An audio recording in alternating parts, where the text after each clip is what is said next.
Next section എന്ന് പറയുന്നത് dynamic programming ടെർമിനോളജിയാണ്.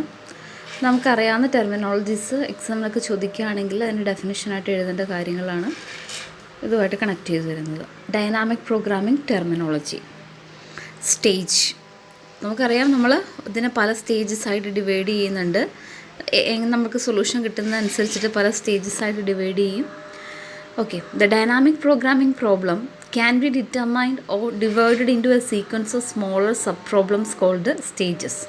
At each stage, there, അവിടെ എന്നുള്ള അർത്ഥത്തിലാണ്, THERE ആണ്. At each stage, there are a number of decision variables and decision is made by setting a most suitable alternative. ഓരോ സ്റ്റേജിലും നമ്മൾ അവിടെ പല ഡിസിഷൻ വേരിയബിൾസ് ഉണ്ടായിരിക്കും. അതിൽ ഏതിലൂടെ പോയാലാണ് നമുക്ക് മുന്നോട്ട് മാക്സിമം ആണോ മിനിമം ആണോ ഏതാണ് നമ്മുടെ സിറ്റുവേഷൻ അനുസരിച്ചിട്ട് ആ ഡിസിഷൻസിനെ നമ്മൾ സ്യൂട്ടബിളായിട്ട് അതിൻ്റെ ഓൾട്ടർനേറ്റീവ്സിൽ സ്യൂട്ടബിളായിട്ടുള്ളത് സെലക്ട് ചെയ്യും. Then next one state. അത് നമ്മൾ കണ്ടിട്ടുണ്ട്, ഓരോ സ്റ്റേജിലും പല സ്റ്റേറ്റ് വേരിയബിൾസിനെ നമ്മൾ ഡിഫൈൻ ചെയ്തു. Each stage in A dynamic programming problem is associated with certain number of States. These states represents various conditions of the decision process at a stage. ഓരോ സ്റ്റേജിലും നമുക്ക് ഇവിടെയുള്ള വേരിയബിൾസിൻ്റെ സ്റ്റേറ്റ് നിർണ്ണയിക്കുന്ന സ്റ്റേറ്റ് വേരിയബിൾസ് ഉണ്ടായിരിക്കും. These variables that specify the conditions of the decision process or describe the status of the system of a particular stage are called state variables. അപ്പോൾ ഓരോ ഈ പറയുന്ന സ്റ്റേജിൽ നമ്മൾ എങ്ങനെയാണ് പോകുന്നത്, ഡിസിഷൻ എങ്ങനെയാണ് വരുന്നത് എന്നുള്ളതൊക്കെ, അല്ലെങ്കിൽ സൊല്യൂഷൻ്റെ സ്റ്റാറ്റസ് എന്താണ്, ഒരു പർട്ടിക്കുലർ സ്റ്റേജിലുള്ള സ്റ്റാറ്റസ് എന്താണെന്നുള്ളത് നിർണ്ണയിക്കുന്ന വേരിയബിൾസിനെയാണ് നമ്മൾ സ്റ്റേറ്റ് വേരിയബിൾസ് എന്ന് വിളിക്കുക. These variables provide the information for analyzing the possible effects of the current decision would have upon the future course of actions. അതിനെ ഡിപ്പെൻഡ് ചെയ്തിട്ട് ആ ഓരോ സ്റ്റേജിലും നമ്മൾ ഈ സ്റ്റേറ്റ് വേരിയബിൾസ് കണ്ടുപിടിക്കും. പിന്നെ അത് മൂവ് ചെയ്യുമ്പോൾ അത് അടുത്ത സ്റ്റേജിലേക്ക് ഈ സ്റ്റേറ്റ് വേരിയബിൾസിൻ്റെയൊക്കെ നമ്മൾ എങ്ങനെ ഡിസിഷൻ വേരിയബിൾസിനെ എടുത്തനുസരിച്ചിട്ട് അടുത്ത സ്റ്റേജിനെ അത് ബാധിക്കും. ദെൻ അടുത്തത് റിട്ടേൺ ഫംഗ്ഷൻ. അത് നമ്മൾ കണ്ടിട്ടുണ്ട്, ഓരോ സ്റ്റേജിലും നമുക്ക് അവിടെ നിന്ന് ഔട്ട്പുട്ട് കിട്ടും. ആ ഔട്ട്പുട്ടിനെയാണ് നമ്മൾ റിട്ടേൺ ഫംഗ്ഷൻ വിളിക്കുക. At each stage A decision is made that can effect the state of the system at the next stage and help in arriving at the optimal solution at the current stage. ഓരോ സ്റ്റേജിലും നമ്മൾ അതിന് മുന്നേ ഉള്ള സ്റ്റേജിലെ decision വേരിയബിൾസിൻ്റെ അത് എങ്ങനെയാണെന്നുള്ളത് നോക്കിയിട്ട് a decision is made that can affect the state of the system at the next stage. ആ ഡിസിഷനെ നിർണ്ണയിച്ച് അടുത്ത സ്റ്റേജിന് വ്യത്യാസം വരാം. ആൻഡ് അങ്ങനെ നമ്മൾ അതിനെ ഒപ്റ്റിമൽ സൊല്യൂഷൻ ഒബ്റ്റെയിൻ ചെയ്യും for the current stage. Every decision that is made has it's on work or benefit associated and can be described in algebraic equation called return function. The return function in general depends upon the state variables as well as the decision made at a particular stage.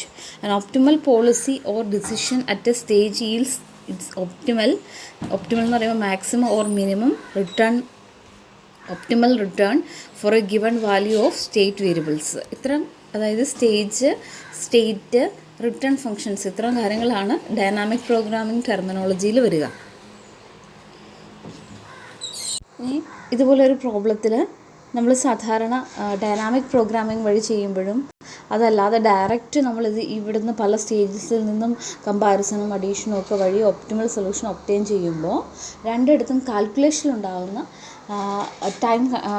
ടൈമും അത് കാൽക്കുലേഷനിൽ നമുക്ക് എത്രമാത്രം time consuming ആണ്, steps എത്രമാത്രം കുറയ്ക്കാം, അങ്ങനെയുള്ള കാര്യങ്ങളാണ് computational economy in dynamic programming. അതാണ് നെക്സ്റ്റ് സെക്ഷനിൽ പറയാം.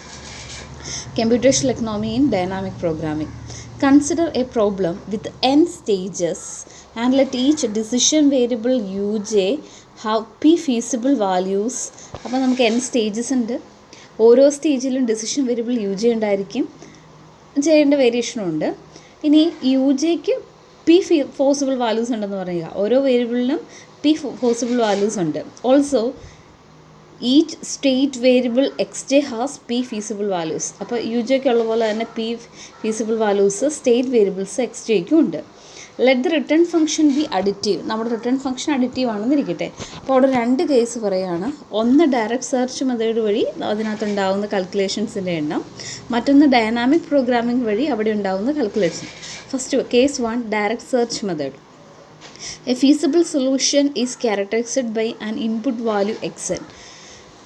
ഓക്കെ, അവിടെ നമ്മൾ എങ്ങനെയാണ് അവിടെ സൊല്യൂഷൻസിൽ ഏകദേശം എത്ര കാൽക്കുലേഷൻസ് ഉണ്ടാവും എന്ന് നോക്കുകയാണ്. Feasible solution is characterised by an input value xn and the value of the decision variable uj for j equal to 1 to etc n is that is by the vector xn and u1 u2 etc un. അപ്പോൾ ഒരു feasible സൊല്യൂഷനിൽ ഒരു xn ഉണ്ടായിരിക്കും. ആ xന് corresponding ആയിട്ട് അവിടെയുള്ള decision variable u1 u2 etc un. ഓരോ കമ്പോണൻറ്റിനും xnനും p possible values ഉണ്ട്, ഓരോ യുജയ്ക്കും p പോസിബിൾ വാല്യൂസ് ഉണ്ട്. അപ്പോൾ each component having p possible values, therefore the total number of feasible solutions is p raised to n plus 1. അപ്പോൾ അവിടെയുള്ള total number of solution എന്ന് പറയുന്നത് p raised to n plus 1 ആയിരിക്കും. Now to get the return function from each feasible solution we have to add the n numbers. ഇനി ഇവിടെ നമുക്ക് ഇവിടുന്ന് solution കണ്ടുപിടിക്കണമെങ്കിൽ ഈ കറസ്പോണ്ടിങ് ആയിട്ട് റിട്ടേൺ ഫംഗ്ഷൻ കണ്ടുപിടിക്കണമെങ്കിൽ ഈ ഫീസിബിൾ സൊല്യൂഷൻ്റെ സം കണ്ടുപിടിക്കണം. We have to add the n numbers 2 at a time involving n minus 1 additions. n നമ്പേഴ്സിന് നമ്മൾ ആഡ് ചെയ്യുമ്പോൾ ഇപ്പോൾ 1 + 2 ആഡ് ചെയ്യുകയാണെങ്കിൽ അവിടെ നമുക്ക് ഒറ്റെണ്ണം വരുള്ളൂ. 3 നമ്പേഴ്സ് എന്ന് പറയുമ്പോൾ 1 + 2 + 3. അപ്പോൾ ആദ്യമേ 1ഉം 2ഉം ആഡ് ചെയ്യും, ഒരു അഡീഷനായി. പിന്നെ വീണ്ടും ആ കിട്ടിയതിനെ വീണ്ടും 3യോട് ആഡ് ചെയ്യും, 2 അഡീഷനാണ്. 3 നമ്പർ ഉണ്ടെങ്കിൽ 2 അഡീഷൻ എന്ന് പറയുന്ന പോലെ p നമ്പേഴ്സ് ഉണ്ടായതുകൊണ്ടെങ്കിൽ n നമ്പേഴ്സ് ഉണ്ടെങ്കിൽ n - 1 അഡീഷൻസ് ഉണ്ടായിരിക്കും. Okay, now then the total number of additions എന്ന് പറയുന്നത് എന്താ? ഈ n - 1 into p raised to n plus 1 ആയിരിക്കും. ഓക്കെ, അതായത് xn എന്ന് പറയുമ്പോൾ അവിടെ n വാല്യൂസ് ഉണ്ട്. ഒരു xn എടുക്കുകയാണെങ്കിൽ അവിടെ തന്നെ p raised to n plus 1 additions വരുന്നുണ്ട്, ഫീസിബിൾ സൊല്യൂഷൻ വരുന്നുണ്ട്. അതിന് നമ്മൾ വീണ്ടും ഇങ്ങനെയുള്ള n നമ്പേഴ്സിന് ആഡ് ചെയ്യുമ്പോൾ n - 1 അഡീഷൻസും വരും. സോ അതെന്ന് പറയുന്ന ടോട്ടൽ നമ്പർ ഓഫ് അഡീഷൻ എന്ന് പറയുന്നത് n - 1 into p raised to n plus 1 ആണ്. Now to choose the optimum of these we have to make p raised to n plus 1 minus 1 comparisons. ഇങ്ങനെയുള്ള solutions obtain ചെയ്തിട്ട് പിന്നെ നമുക്ക് അവിടുന്ന് optimum select ചെയ്യണമെങ്കിൽ compare ചെയ്യണം. നമുക്ക് p raised to n plus 1 solution ഉണ്ട്. അപ്പോൾ കമ്പയർ ചെയ്യണമെങ്കിൽ അതിൽ the value -1, p raised to n plus 1 minus 1 comparisons ഉണ്ടായിരിക്കും. 2 നമ്പർ ഉണ്ടെങ്കിൽ അത് നമ്മൾ കമ്പയർ ചെയ്യും. 3 നമ്പർ ഉണ്ടെങ്കിൽ 1ഉം 2ഉം 3ഉം നമ്മൾ കമ്പയർ ചെയ്യുകയാണെങ്കിൽ അതും 1ഉം 2ഉം കമ്പയർ ചെയ്യാം.